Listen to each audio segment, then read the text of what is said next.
All right, so we're on another episode of the podcast, and today I have three guests with me. One is a Warriors fan, a Hougang fan, and also a Tampines fan. So I'm going to let them introduce themselves. Hi everyone, I'm the Warriors fan, and it's great to see the podcast back. And we're here to talk about issues today, right? Hi guys, my name is Amsha. I'm a Hougang fan.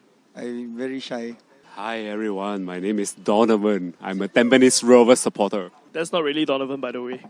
Okay, so a few hot issues that we've been reading in the news for the past couple of weeks. I think let's go straight to the point. Recently, new paper reported that the foreign player quota for the S.League next season could be reduced from 4 to 3 players. And out of these 3 players, 2 of them must be under the age of 21. So, from the perspective of your respective clubs, or even as you know, for the S-League as a whole, especially for the teams that are participating in the AFC Cup, is this a good thing or is it a bad thing? I mean, looking at a longer term of things, okay. Maybe we can develop 1 or 2 of these players to become a future national player, like how we are mooting for the idea of Webb, Song right now. Gentlemen, what do you think? Let's start with the Warriors fan. All right, so I think the entire idea is a bit rubbish, and the reason is I kind of agree with what the Geylang coach said.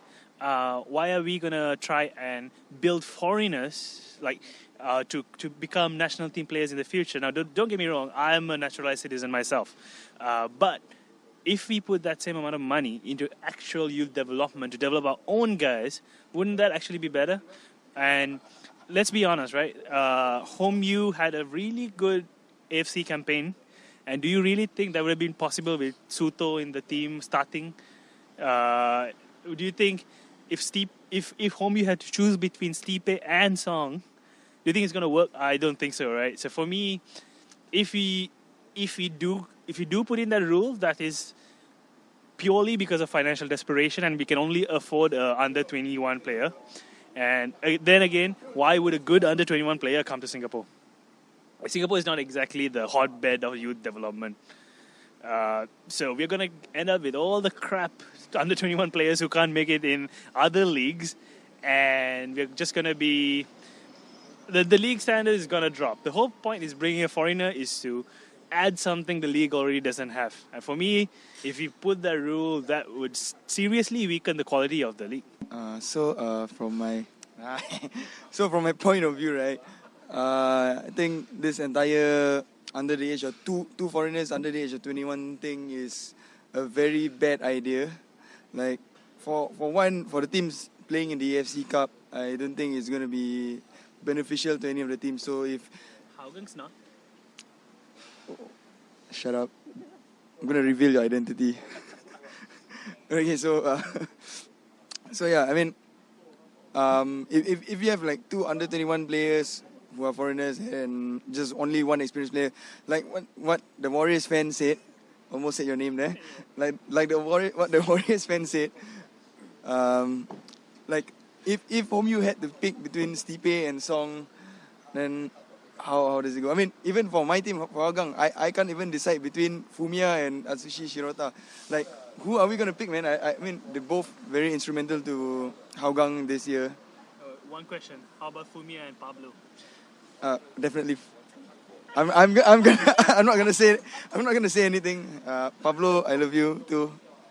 You almost saved us. Yeah. Good job though. So yeah, I mean,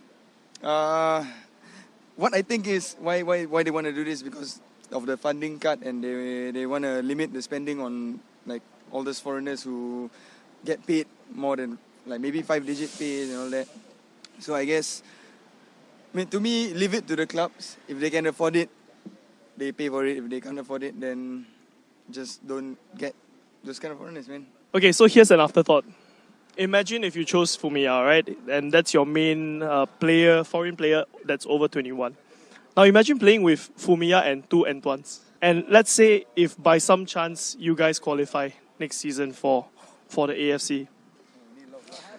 Now, do you think that's a good thing? Because probably when you have 2 young players that are under 21, and then I'm sure many fans will know by now, Hougang has a good youth system. We have seen players like Gerald Ting coming in, Justin Hui coming in, and these are players that prior to this season, nobody knew who they were.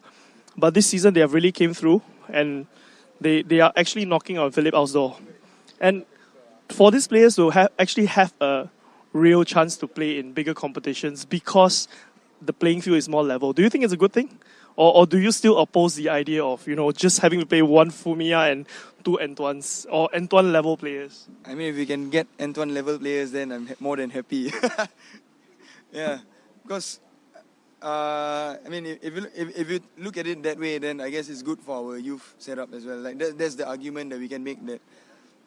But then again, if you want, like sometimes football is a results game, so you need to win and you need the silverware. Like the reason why we are in such shambles is because we have, like, the national team has not been winning. Like probably Home U is the only team that did Singapore football some form of good. I do not like to admit that, but I thought you guys were silverware. You don't care. What happened to that?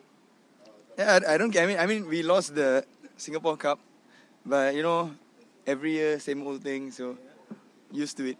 Okay, I think the first two guys, the clubs that they support are not in the AFC, first of all. Let me clarify. So let the Tampines fan do the talking, you see. I just think that it's crap, it's totally crap. You look at Tampines, we are already struggling in the AFC. And if you're going to, come up with this new quota for, two players that's under the age of 21, how is Singapore going to do well in the AFC, right? And if you're going to do that, then, how about the foreign teams? The likes of Albirex, DPMM, they have to go under 23 as well, or what? Or under 21. So you might as well change the S.League into a Prime League. So, I don't know. I mean, it's our only professional league. So why do you want to restrict, what clubs want to do? You see, look at Tampines, for example. Last season, we overspent. And this season, they kind of, changed their transfer policy. And they're going with the younger players. Ivan is 23, Megumi is 23 or 24. I think Song is mid-20s as well. So I think every club has their own directions. So I don't think that it's a good move, for sure. Yeah. Okay, so one topic we all talked about earlier on was results. And recently, if you all read the news, Michel Sablon is saying that results don't really matter. Development is the key. Yeah, it's the key thing right here. Okay, probably you all don't agree with this, but could you maybe just share with us what would you like to see or the changes you would like to see at the youth level? Okay, let's say right now you are the TD. You've been given free rein to do whatever you want to change the system. What would you do? All right, first of all, I'll come up with a rule that all the best young players cannot sign for Home United anymore, please. Every time someone good comes up, they go to SCDF and they play for Home United. All right, I'm talking about you, Anu. So, all right. So, for me, it's pretty simple for me. You play your age group as your age group. You get them, you gel them up, you make sure that people don't fall through the cracks at the very early stage. Make sure it's a big pool of players going up into, say, even the under 18s should be a big pool of players for me, right? Even the players who aren't that talented, they should be considered. So what happens now is only the elite gets chosen, everyone else just has to go somewhere else. And, we see a lot of players who don't go through this system and who just still end up being pretty well, right? For me, I want that big pool of players available and playing at all the age group, the younger age groups, and I want them to start playing in their age groups. I don't really agree with the fact that you promote the best age group above you, the one that Sablon was talking about. All that does is just conditions them to fail. It just makes failure acceptable. And you see that again and again. We just lost to New Caledonia. Is that even a country? I don't know. But so what do you think these players are going to be? They're going to go up to Young Lions or go up to an S.League team and think it's perfectly fine to lose to an unknown entity. Now, if they went back and thought that they really have to pick themselves up, change their game because, oh my goodness, we lost to New Caledonia. That's the attitude we want. That's the attitude that you really want to better yourself. Not, I lose every week, it's fine. So for me, I would just do two things. Make sure that the elite players systems do not exist. Every player, for example, every club could try doing their own youth development, earn some money through that. But more importantly, I want the teams from a very young age to feel the good feeling of winning a match and getting used to being winners, right? That's what we're all about. We want to make winners. If I was a technical director, first thing I would do, cancel all the NFA shit. All right, get rid of the young lions, send all these young lions players back to S.League clubs, and let them fight for places in the first 11, or else play in the Premier League. Another thing I would do, this NFA and all that, just stop it, stop it, just stop it, man. I mean, it's like what the Warriors fan said, exactly what he said. If you keep all the elites together and they start losing, and they just don't have the drive to continue, and it's just gonna develop that culture of we lose every week, you're nothing special, we lose every week. Like you don't want to be another. I'm not gonna say the team name, but yeah. I guess what I would encourage all clubs to do is to set up their own academies.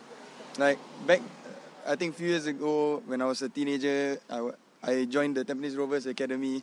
I know Hougang United fan, but I mean back then there were so many like football academies that were, that had links with S.League clubs, and that sort of built a bridge for these academy players to get a shot at playing in the COE teams and all.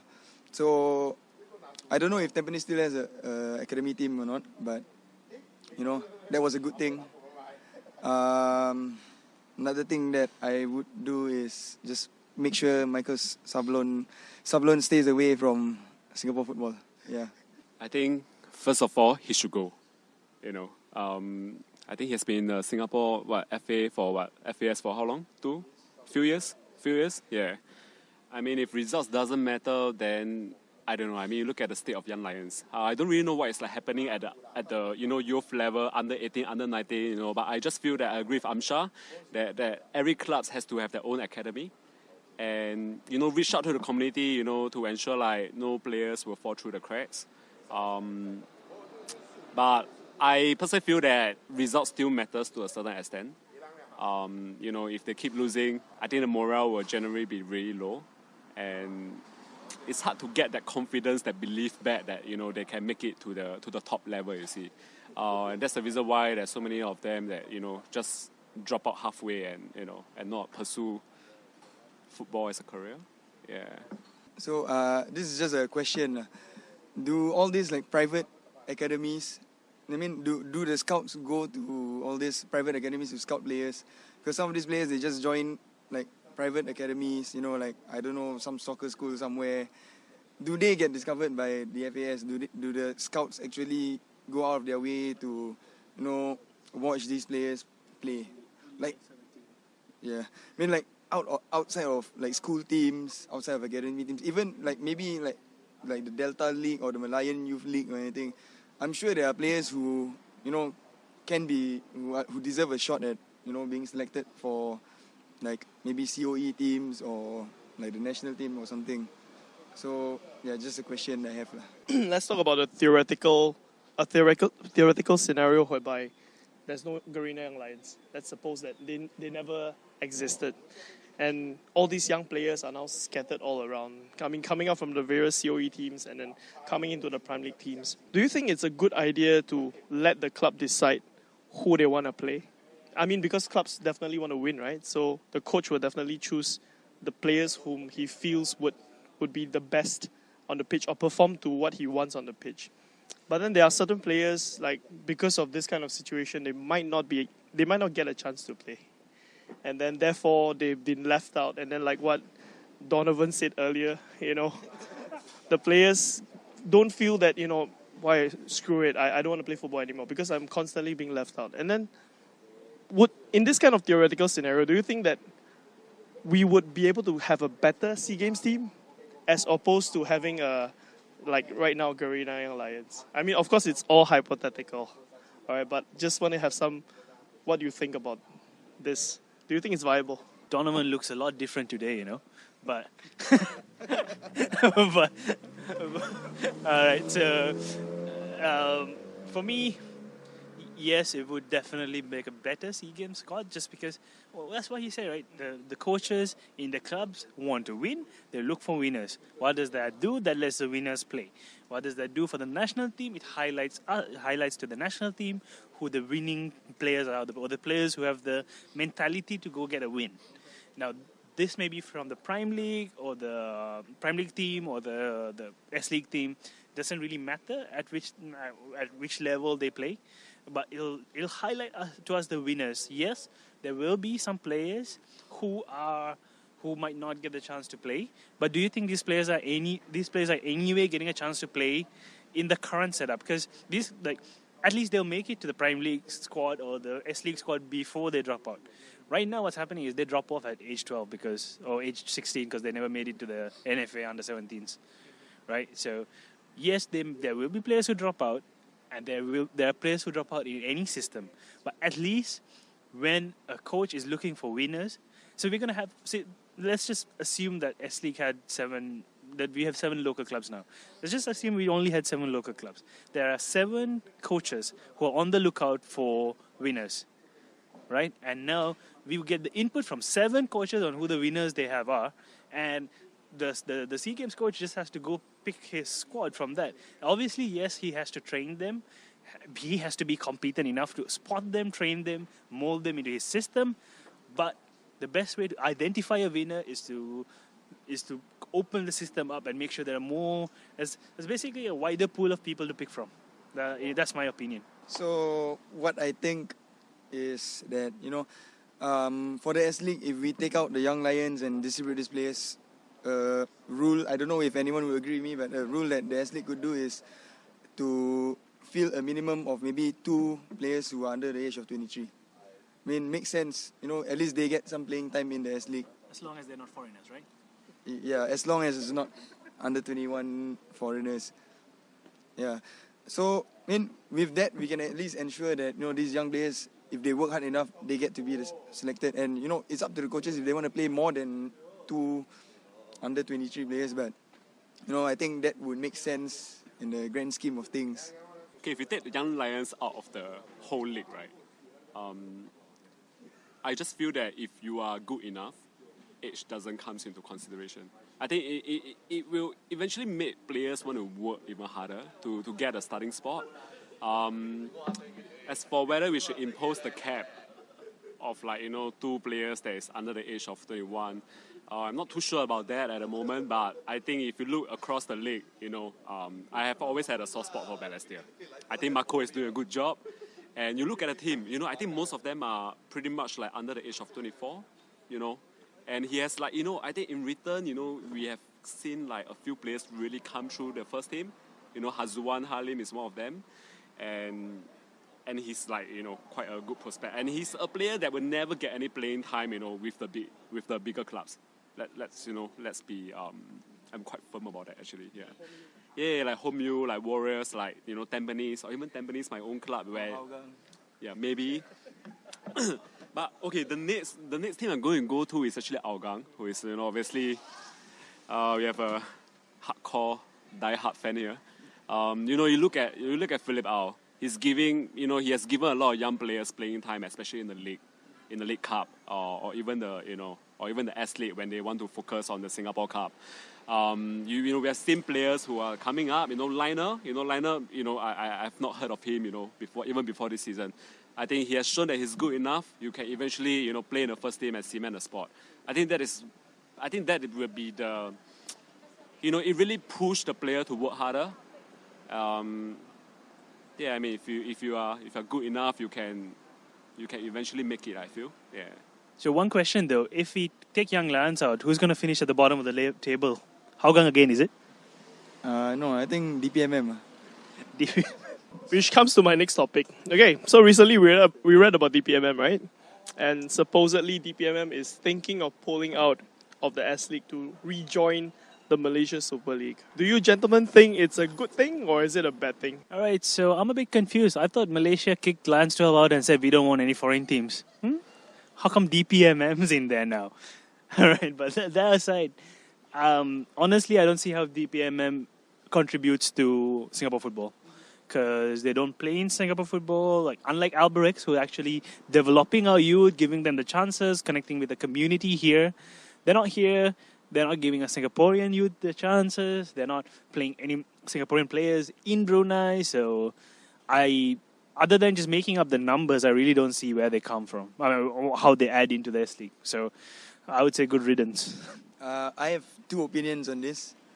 The good thing about pulling DPMM out of the league is that, you know, that gives us a chance to maybe put in another club into the S-League. Maybe you can see the return of Woodlands or Gombak or even Tanjong Pagar. Or who knows, Sembawang Rangers suddenly miraculously appear again. I don't know. Jurong FC and Sundram playing also. Or Sinchi FC, where's their clubhouse still around? I saw it the other day. It looks empty, but it's still there. But yeah, I mean, the good thing is that, you know, we have the opportunity to bring back one of these clubs. Maybe merge one of these two clubs and come back.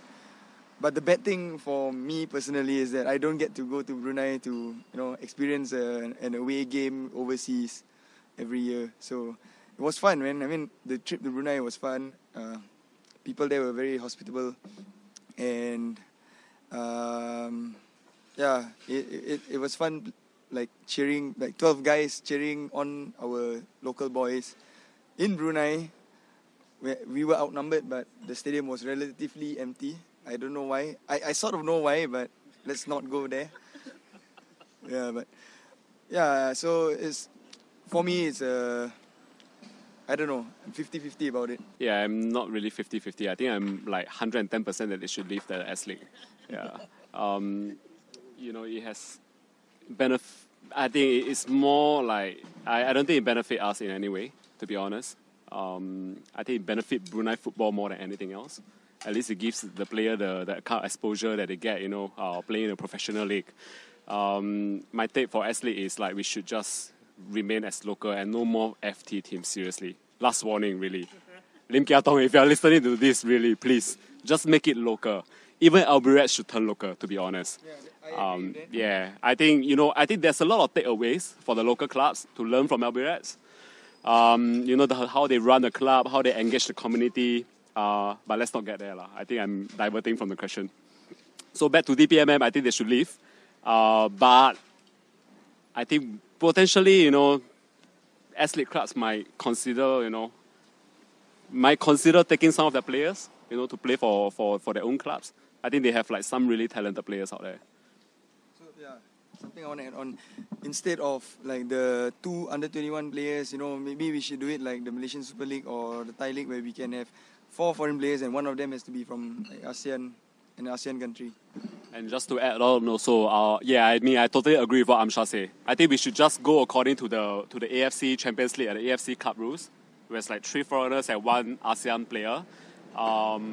Or we can even go into some agreement with other countries. I heard that, you know, Thai players playing in J-League is considered like a local. They are not considered like a foreign import. So I think that's how you grow the league and get exposure out there, see, because there's a lot of good players across ASEAN. I mean, yeah, you know, if you don't have the money, then go for players in neighboring countries, like what Balestier has done. But even though, I mean, the 3 players are not even playing for their own national team, but I mean, there are definitely players out there that we can potentially reach out to. Yeah. Okay, let's go into football manager mode, okay? Talking about ASEAN players, for your respective clubs, I mean, realistically speaking, which ASEAN player would you like to see in your team? Don't tell me Chana Tip, okay? That's impossible, That's impossible, okay? But maybe someone that's realistically that you can sign, okay? And don't tell me Ong Chonai also, okay? Please. All right. So now this is gonna look a bit embarrassing because I really don't know much about the regional football, but I will say go to Indonesia, because Indonesia has had some trouble, as in had issues with FIFA, so they've been out of the game for a bit, but they have extremely talented players there, and you know, we have to wonder if we actually missed the opportunity to just approach them a couple of seasons ago when their football literally shut down. So I would say let's go to Indonesia. The exchange rate is going to work for us, I think. So let's go offer some talented Indonesian kids. And culture-wise, we are quite similar. Let's be honest, they'll fit in quite well with our guys. Language-wise, food-wise, it's going to be good. The all right, Donovan's laughing. I don't know why, but yeah. So for me, I don't want to name a particular player, but look to Indonesia. Before we pass this to Amsha, I'm just going to add on this point because if you look back at our history, right, Singapore actually did have players playing in Indonesia and they were quite successful, right?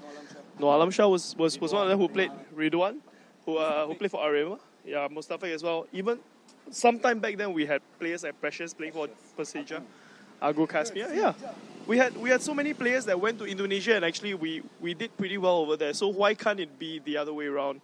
Of us getting Indonesian players, I'm sure there are some players. Even though you say you don't know them, but I'm sure you know players like Irfan Bakdim, Boa Salosa. These are players that can play. These are players that can flourish in the S.League. Okay, and these are players with certain standard. And I'm sure if Warriors approach, let's say for example, Boa Salosa with an attractive package, I'm sure he will come, right? Well, the easiest thing is go to them and say you can enter our stadiums without military guards around you. So, yeah, unless you're playing Hougang, in which case, okay, I come with you. So one player from ASEAN is a young guy from Malaysia, Tanabalan. I love him in SEA Games. I mean, that guy is he has amazing beard and yeah, he plays damn good. I was impressed by him in the SEA Games. So yeah, Tanabalan for Hougang. Come to Hougang next year. Thank you. I think for myself, if I'm going to sign an ASEAN player for Tampines, it will be Adi from DPMM. He's really in our league. I think he's one of the best winger in S.League. But let's be realistic, right? I mean, do you make a point that Indonesia is somewhere that we can look at? Potentially, yes, but. You mean the Warriors, man?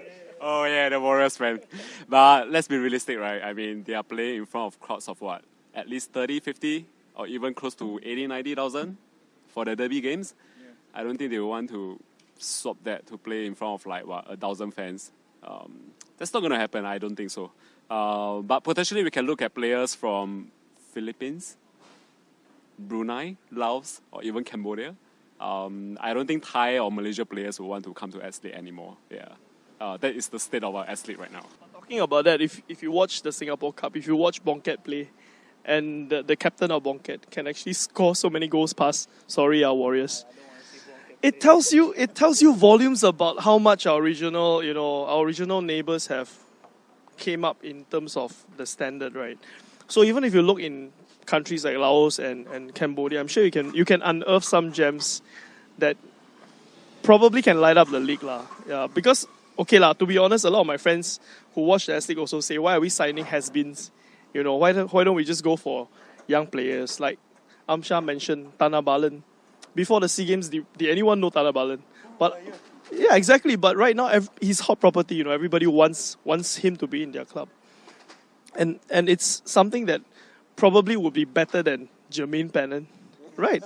I'm sure you guys agree. I'm sorry, Tampines, but I'm sure you guys agree with this, right?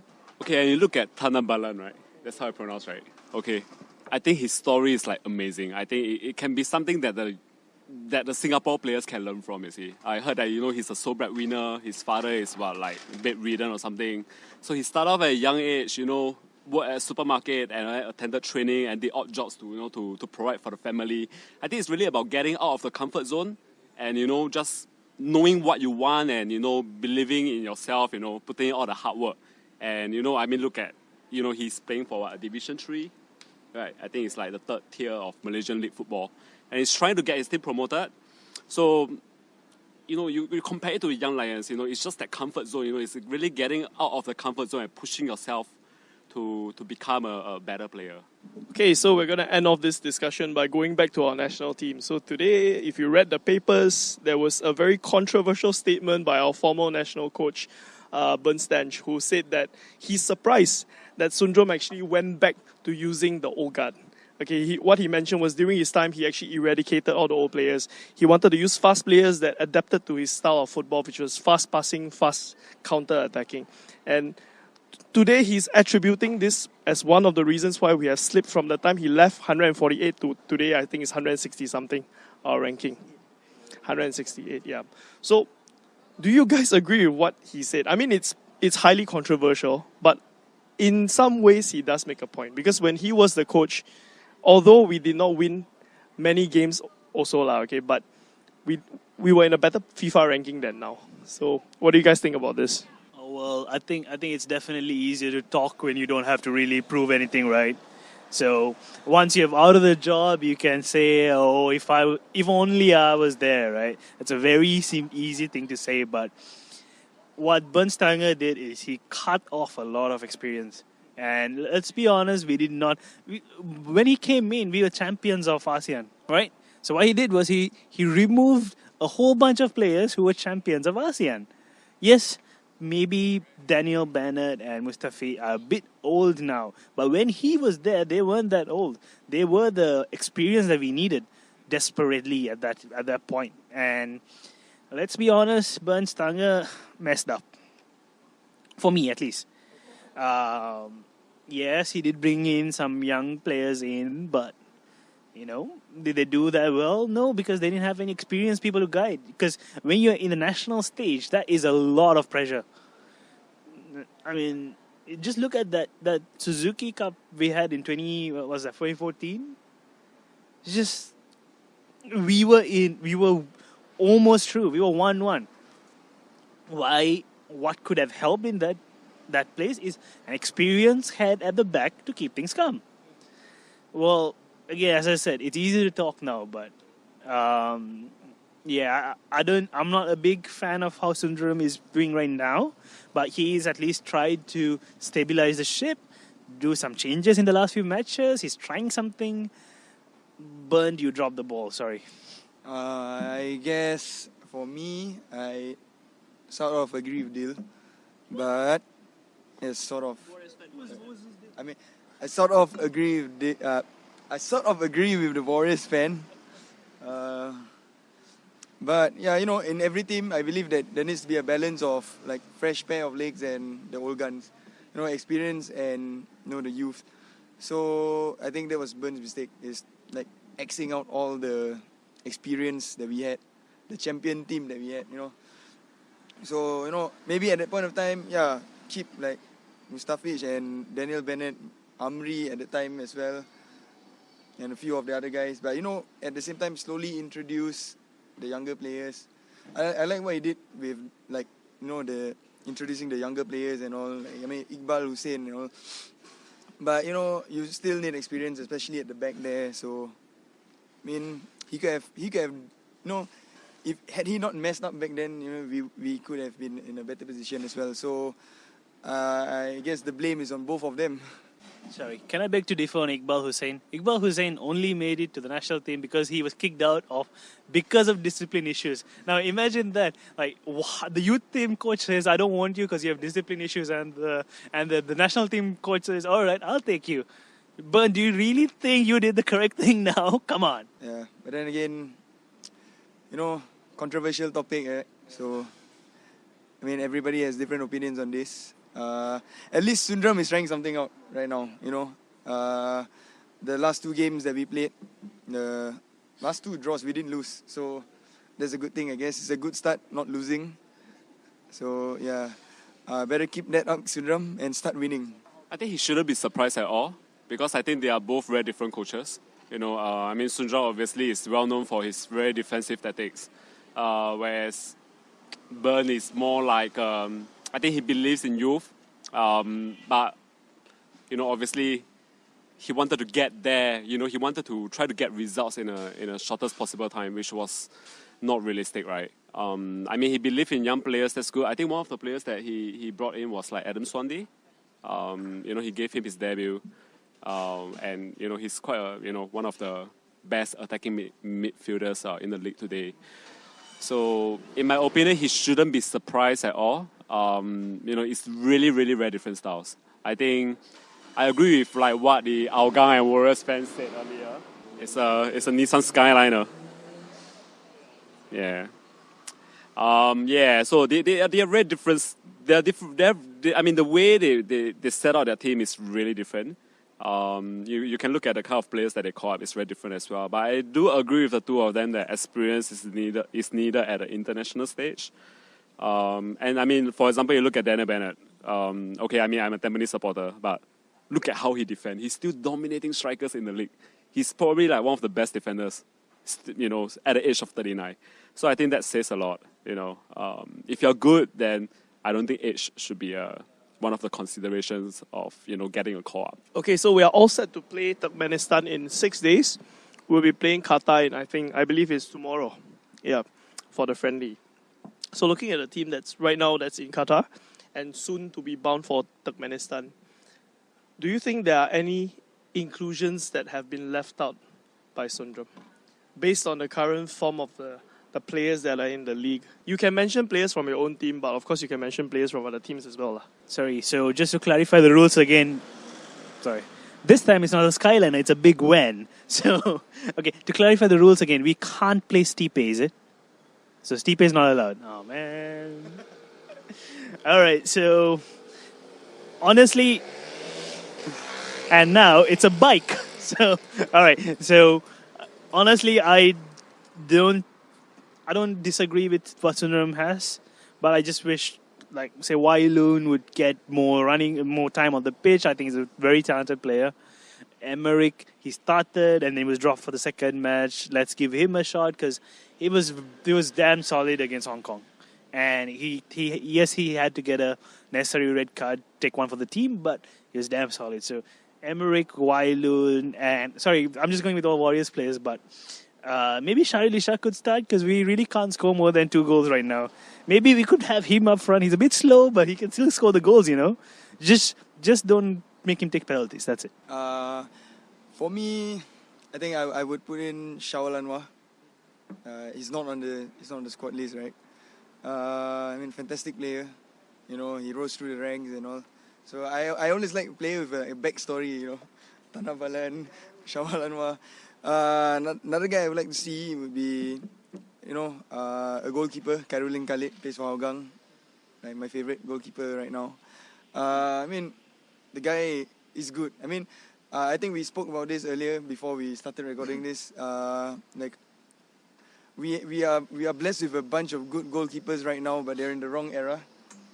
Like, we have Hassan Sani, we have Izwan Mahmud, we have Saiful Nizam, we have like Shazwan Buhari, we have Shazwan Buhari, and we have Khairulin Khalid. So it's like so many goalkeepers to choose from. Yeah. We have Hairul Nizam Jumaat. Not that guy. From Warriors. Basil Chan, come on. Yeah. You know, add some spice to the national team. Basil Chan.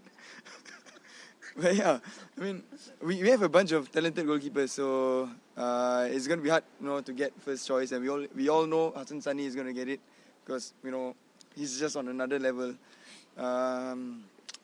Who else would I like to see? I think Nazrul Nazari wasn't selected for this squad. Yeah, I mean, give Iqbal Hussein another shot, maybe. Or Faris Farhan, yeah. Faris Farhan as well. Interesting choice. Yeah. I mean, I haven't seen him in the national team colours yet. But, you know, we'd love to see him there. But yeah, I think for me right now is my main 3 choices would be Faris Farhan, Khairulin Khalid, and Shawal Anwar. Wow, I have a lot of players that I would put in a team that Sunjam didn't call up. But I mean, let's be realistic. Look at the way he set out his team to be. You know, players like Iqbal, Faris Farhan, Amy, Sahil Suhaimi. I don't know how he's doing at Sarawak, but then again, he's quite a good player. You know, I'm looking at players like Shawa. You know, they are not included for one reason: they can't defend. And you look at the players that Sunjam call up, they are usually very tactical discipline. So they stick to their roles. You know, I was just looking at the midfielders that he called up. Zufami, Hafiz Shuja, Safuwan, Haris, Ishdin, Shadan, Yasir. There's no wingers. Only Faris Ramli. And Nazrul Nazari, yeah, he's not there as well. He's a wing back. He's not a full back. Yeah. And I mean, look at players like Abdul Qaim. He's like one of the better defenders. And I'm not too sure how Shannon and this Rushaidi got ahead of him, or even Emmerich. So I don't really agree with the selection if you ask me. And this Rushaidi, right, I watched the SEA Games, he totally got owned against Malaysia, and he got a call up. Just after what? After he scored a free kick? I don't know. I'm not too sure about that choice though. Okay, interesting that you listed out all the midfielders, but there's one thing which so far I've been watching and I don't feel comfortable. I don't know how about you guys. What do you guys think? But Zulfahmi Arifin being deployed first by Philip Au and then by Sundram as a makeshift centre back when he is really more of a creative player. Be it for club and country. What do you guys feel? Do you think he should be playing further up front in a creative role, or is he doing so well right now that we should just plonk him in the centre of defence or across the back line, in front of the back line to defend? Well, what's new, right? We take the best attacking options we have and we convert them to defenders. We did that to Irfan. I think Anders was the same. So yeah, well, Isdin, get used to being a defender, bro. Well, I guess for me, tough question. I mean, Zulfahmi is doing well at the back. He's doing well at the back, but I'd love to see him being given the opportunity to play in a more creative role, slightly up front. Just to interject, I always confuse Zulfahmi Arifin and Isdin Shafiq. Sorry. I'm gonna reveal your identity again. But yeah, who knows? Maybe Sundram wants to, has a plan in mind. Maybe you can utilize him as two different roles. But I don't know. I don't know what Sundram is thinking. I'm not Sundram. If I could ask him this question, I actually have a lot of questions to ask him. If I actually do get the opportunity to talk to him, but who am I, right? Okay, I think, correct me if I'm wrong, but I think one of the reasons why he's playing here as centre back is because he's like a natural left-footed, and probably be better if he's playing as a left centre back instead of two centre back who are right-footed. But if you ask me, for Zulfahmi, right, his best position would still be holding midfielder. I see him more as like a Michael Carrick, where he can spray those long balls to the wings, and he can defend as well. I think he's not so much as a playmaker, no. I think Shadan would be more like a playmaker if you ask me. Zulfahmi would be more like a sitting, holding midfielder for me. I think that is his best role. But if you look at the national team, I mean, they like to play players out of position. Shafuan is a left mid, then striker. They should just play him as a centre back. Yeah, I mean, That's why he started. yeah, and he should just remain there because he's good. He can be a threat during set pieces. You shouldn't play him as a left winger. Is he even a left winger? There's so many wingers in Singapore right now, but unfortunately, Sundram being our national team coach, that's not going to happen. Okay, so 2 questions. You can choose not to answer if you don't want to, okay? First question is the 2 holding midfielders that we have, or rather the 2 centre midfielders that we have right now. Usually, who do we see? We see Haris Harun and we see Isdin Shafiq. Suppose if now Zulfahmi comes into the mix, the 3 of them, say you can only choose 2. Would you stick to Haris and Isdin, or would you put Zulfahmi in? Okay, the other question I want to ask you guys is, putting Zulfahmi, a natural midfielder, as a centre-back, at the expense of leaving out players like Anders, do you think it's justifiable, or you think he's doing such a good job, why should we bring Anders in? Well, first question is a bit tough to answer. Very tough to answer, but I would say Isdin and Haris. Haris is a different class. Isdin's been rather good this season. So that's what happens, right? When there's competition for your position, one player doesn't make the cut. That should inspire the other player to perform better. That is what I feel. So maybe it is good that he would have to miss out on a match and improve his standards. Wow, we're being interrupted by a scooter now. It's a variety of vehicles today. Well, again, it's like sticking a plaster over a big crack, right? And then hoping it holds. Yes, it will fix your issue for the short time, but are you really saying that Anders doesn't deserve a position after how much he's improved? Even Lionel, I would say even Lionel. Why not, right? Let's give them a chance. Yeah, Lionel did not play a single minute in the SEA Games. So, well, I'm not going to say anything about it because it's past, so can't cry over spilled milk. The first question, tough question. It's gonna sound controversial because I'm a Hougang fan, but I would still put Izzdin Shafiq and Haris Harun. What? You know, I don't want to explain myself, but that's how it go. Sorry, Zul. Your wedding, the biryani, nice. And second question. I think also a tough question for me, but you know, I wouldn't mind seeing a natural centre back being played. You know, like what the Warriors fan said, and Anders can be given a chance. Even Lionel Tan can be given a chance, but I think it's impossible for Lionel now because he's going into NS. So we're gonna miss you, Lionel. I'm gonna cry, but yeah. What do you? I think it's a no-brainer for me. I'll go with Haris and Zufami. Reason being because I think Izzdin is more like a sideway kind of passing. You know, he goes for short passes, whereas Zufami can really launch those like, you know, perfect inch long balls, if you ask me. But one thing about Zufami is he has his qualities, but he needs to step up and be more consistent. You know, when I saw the Hougang games, he tend to drift in and out of the games. You know, he can be really influential, you know, with his skills and, you know, and his passing range, but he just go missing during games, you know, and, you know, I think that is something that he probably can work on. I think it would be more of like being consistent and show it on a regular basis so that, you know, he can eventually make it to the national team lineup. And as for the second question, Anders is a good defender, no nonsense type of defending. I like him. To be fair, and I think he has improved a lot playing alongside Yuki, which is, you know, really good, right? I mean, you have the experience of playing beside a you know, really good solid foreign defender, but I don't think he's ready for the international setup yet. Yeah, I still feel that the centre back pairing should be Irfan and Shafuan. This Donovan is really tactically very sound today. It's Donovan Mourinho, by the way. Okay, so I think that's all the time we have today. If you have any objections with what we have discussed, or you have any comments, just leave it in the comments below, and you know, we will take your comments seriously and we'll bring it up in the next session and discuss it further. All right, this has been another episode of the podcast. Thank you for tuning in, and good night.